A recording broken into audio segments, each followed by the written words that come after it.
Salud.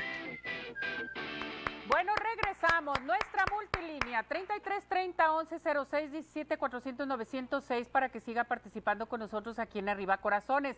Vámonos inmediatamente con el doctor Francisco Malguer. Él es médico cirujano en tórax y cardiovascular, que es bien importante hablar de un tema muy, pero muy interesante. ¿Cómo está, doctor? Bienvenido, gracias por acompañarnos. Muchas gracias por la invitación, muchas gracias. Gracias. Vamos con el tema. El tema de hoy es enfermedad arterial carotidia, que básicamente es la oclusión de las arterias carótidas, que son las principales, o una de las principales proveedoras de sangre al cerebro.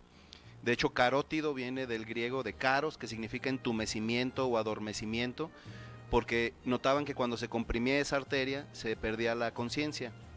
Entonces, la enfermedad arterial carotidia está asociada a los mismos problemas que causan oclusión de las arterias del corazón o de las piernas, que son hipertensión arterial sistémica, tabaquismo, diabetes, dislipidemia, es decir, elevación de colesterol o de los triglicéridos, o una disminución en el HDL, las lipoproteínas de baja densidad, y con la edad también, es decir, hay veces que es muy difícil prevenir este evento.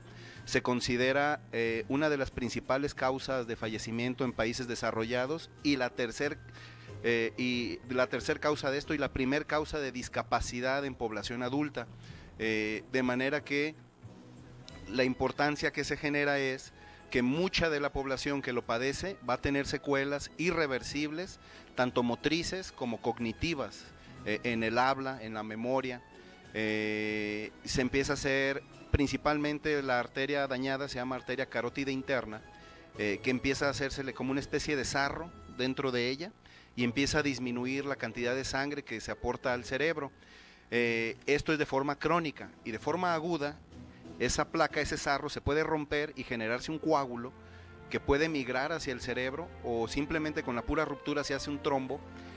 Con lo cual hay datos súbitos, hay gente los que coloquialmente se le llama embolia, que no es el término correcto, pero bueno, así se le llama en la población. Gente que de estar caminando de repente queda paralizada la mitad de su cuerpo, hace una parálisis facial, complicaciones que a veces no se detectan, como son una ceguera transitoria o la maurosis fugax, que se le llama. Entonces este proceso o este problema tiene que resolverse. Antes se consideraba pues que ya había ocurrido y era irreversible, y ni modo, a rehabilitación, a veces con muy pobre resultado, de manera que con el paso de los años se ha demostrado que el beneficio mayor se da en quien se logra destapar esta arteria. Incluso a veces se decía que se tenía que pasar ciertas semanas para destapar, pero no, actualmente quien más se beneficia es quien se le destapa, sobre todo en las primeras 6 semanas. Si no, es que hay guías que refieren que se debe de destapar en las primeras 6 horas de que ocurrieron los síntomas. No es raro que alguno de nosotros tengamos un familiar de la tercera edad o no, postrado, paralizado, y probablemente pudo haber cambiado mucho el pronóstico. Claro.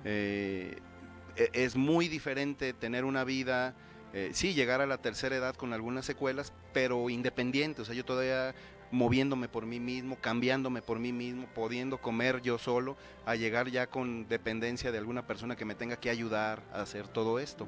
Entonces aquí básicamente es hacer concientización para la prevención de estos problemas, el control de la presión arterial, el control de la diabetes mellitus, el control de la dislipidemia y el cese del tabaquismo, que básicamente es el que nos da de comer a todos los cirujanos cardiovasculares. Fíjense nada más, el tabaco.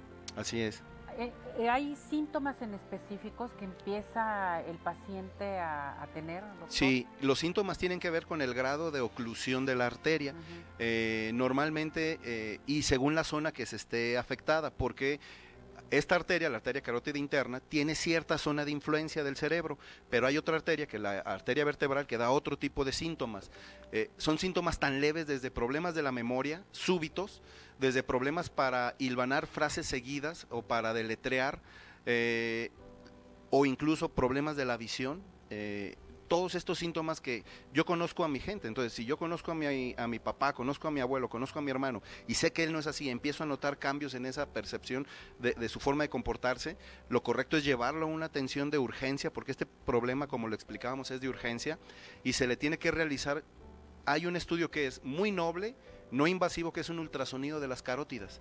Eso no amerita que yo le haga nada más, y con eso yo ya puedo saber cómo le va a ir a mi familiar y si tienen que resolvérselo de forma inmediata. ¿Y cómo se resuelve? ¿Por medio de quirúrgico o con tratamiento? Bueno, la realidad es que a quien mejor le va, quien ya tiene una oclusión mayor del 70%, es destapando la arteria. Destapar la arteria. Y hay dos vías, que es la vía abierta, abrir la arteria y quitar la placa de aterosclerosis o el coágulo, o vía endovascular, que es picar una arteria lejana, de abrir la arteria y dejar un stent.